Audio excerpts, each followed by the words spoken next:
You were told a stocks and shares ISA is tax-free. That's why you opened one. That's why millions of us did. It's probably the single most repeated piece of money advice in this entire country. Just put it in an ISA. It's tax-free. And for the most part, that's true. But there is a tax being quietly skimmed off your investments right now, today, inside the tax-free account. And almost nobody, not the finance influencers, not the platforms taking your money, almost nobody actually tells you about it. It's not enormous, but it's permanent. It compounds silently for decades, and once you see exactly where your ISA is leaking, you genuinely can't unsee it. So by the end of this video, you're going to understand every single place your tax-free ISA is losing money. And far more importantly, the simple, specific changes that plug every one of these leaks for good. Quick word on who's telling you this, because it matters here. I'm a qualified accountant and a former investment banker. I have spent my career inside the system most people only see from the outside. And the tax wrappers exactly like this one are the machinery I use to work with every day. If that's the kind of breakdown you want, the no spin version from someone who actually knows how this works,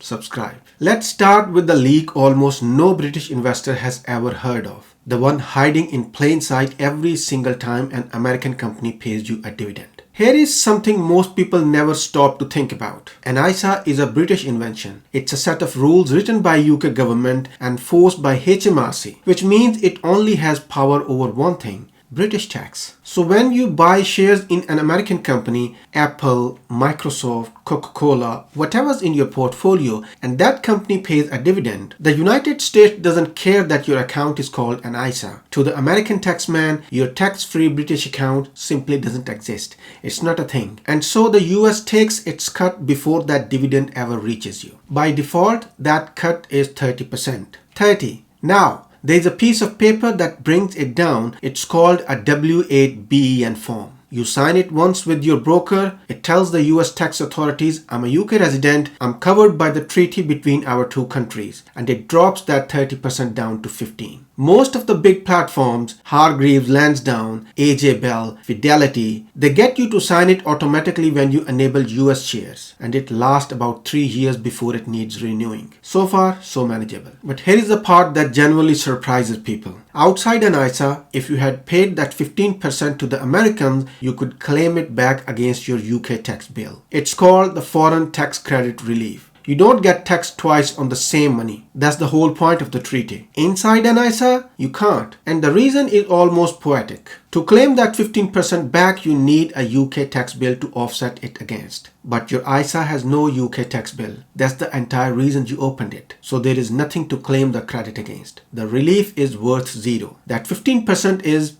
just gone permanently. Hargreaves Lansdown say it themselves. In their own words, it's a withholding tax that can't be reclaimed. Now, how much are we actually talking about? Let's be honest and precise, because that's the whole point of this channel. American shares right now pay quite small dividends. The S&P 500's dividend yield is near its lowest level in decades, barely over 1%. So 15% of 1% works out at somewhere between 0.15 and 0.2% of your UK holdings. Every year on £10,000, that's 15 to 20 quid a year. And I can hear you. 20 quid? That's the leak? I sat through a hook for 20 quid? Stay with me, because that number isn't the point. That £20 is a symptom. The real issue is this. Almost nobody has ever looked under the bonnet of their own tax-free account. We hear the word tax-free, our brain files it under sorted, and we stop asking questions. And when you stop asking questions about your money, small leaks turn into a culture of small leaks. One here, one there, each one tiny, each one ignored. And over 30 years of investing, tiny and ignored is exactly how ordinary people quietly lose tens of thousands of pounds. So let me show you the rest of them, and then I'll show you how to seal the whole thing shut. Here is one that catches people who think they are being clever by buying individual British companies. Every time you buy UK shares, Lloyds, BP, Tesco, you pay 0.5% in stamp duty. Officially it's called stamp duty reserve tax. And yes, you pay it inside your ISA, exactly the same as outside it. The wrapper protects you from income tax and capital gains tax. It does not protect you from stamp duty. There is no exemption. It's collected automatically the second you hit buy. 0.5% doesn't sound like much either until you are someone who likes to trade, who buys and sells British shares a few times a year, chasing the next move. Every single purchase, 0.5% skimmed off the top before your investment has done anything at all. That's not investing. That's paying an entrance fee over and over to walk through the same door. And here is the quiet detail almost nobody mentions. Funds and ETFs are exempt. Foreign shares are exempt. So the investor calmly holding a broad fund pays nothing, while the one feeling clever picking individual UK stocks pays the toll every time. This one isn't a government tax at all. It's your platform fee, the percentage your broker charges you to hold your money. But I'm including it because it behaves exactly like a tax, and it's very probably the biggest leak of the lot. The range out there is enormous. Some platforms charge you nothing to hold investments. Trading 212, Invest Engine 0%. Vanguard charges 0.15, others sit at 0.35, even 0.45%. And on a small part, the difference is pocket change. So people shrug.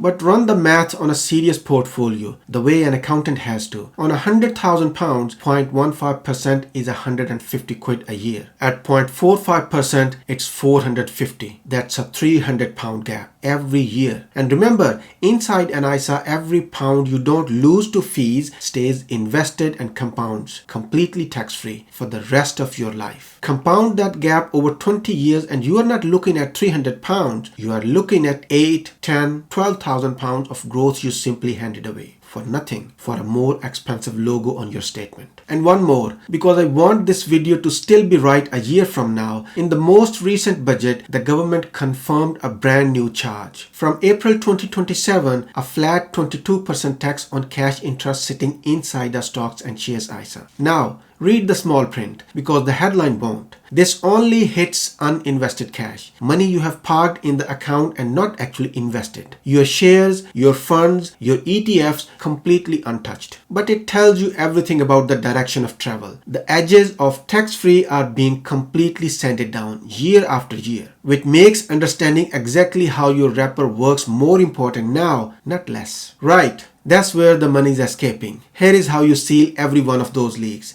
And this is the part to actually write down. First, and this is the big one, stop holding American shares the hard way. If you want US exposure, and almost everyone should, don't buy US listed funds directly. And don't lean on individual US stocks for your core. Instead, hold the funds that domiciled in Ireland. I know how that sounds. Stay with me because this is genuinely elegant. The everyday funds most British investors already use, things like the iShare Core S&P 500 ticker CSPX, or the Vanguard S&P 500 VUSA, or a global all cap like VWRP. These are Irish domiciles, and because of the tax treaty between Ireland and United States, they capture that 15% rate automatically at the fund level. You never touch a W8BEN. And as a bonus, they keep you out of a nasty corner of US law where holding American assets directly above $60,000 can drag you into US inheritance tax. One structural choice closes the dividend leak and protects your estate. That's the move. Second, leave the individual UK shares trading alone unless you got real conviction. Every flick in and out costs you 0.5% you will never see again. A broad fund sidesteps the stamp duty entirely. Third,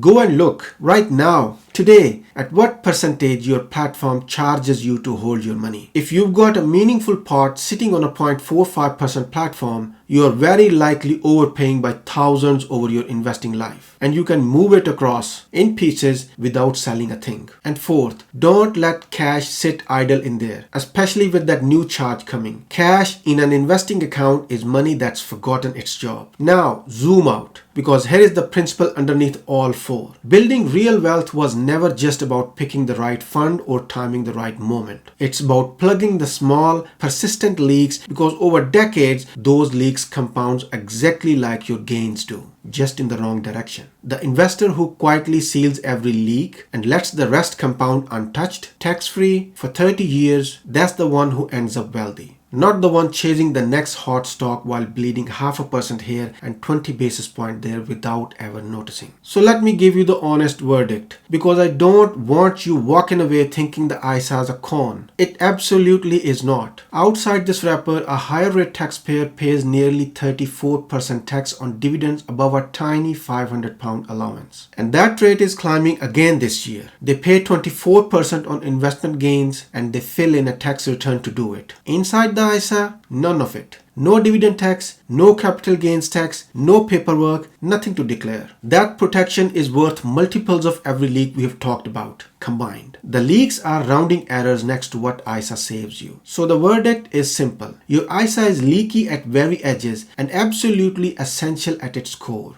Don't you dare close it. Optimize it. Seal the edges and let the core do its job. So here is what I want from you, and it's genuinely useful, not just engagement bait. Drop a comment and tell me two things. Which platform you hold your ISA with, and whether you actually know its percentage fee off the top of your head. Be honest, because if you have no idea, that right there is the leak number 3 and you have just found it. I read these and I'll point people towards the cheaper option for their situation. And if you want to keep building the kind of wealth that compounds quietly instead of leaking quietly, subscribe and stick around. That's the entire point of this channel. This is Mr. Financial Mindset. I'm Muzaffar Teja, reminding you, you weren't born to pay bills and die. You were born to build wealth that actually compounds and to keep every pound of it working for you. I'll see you in the next one.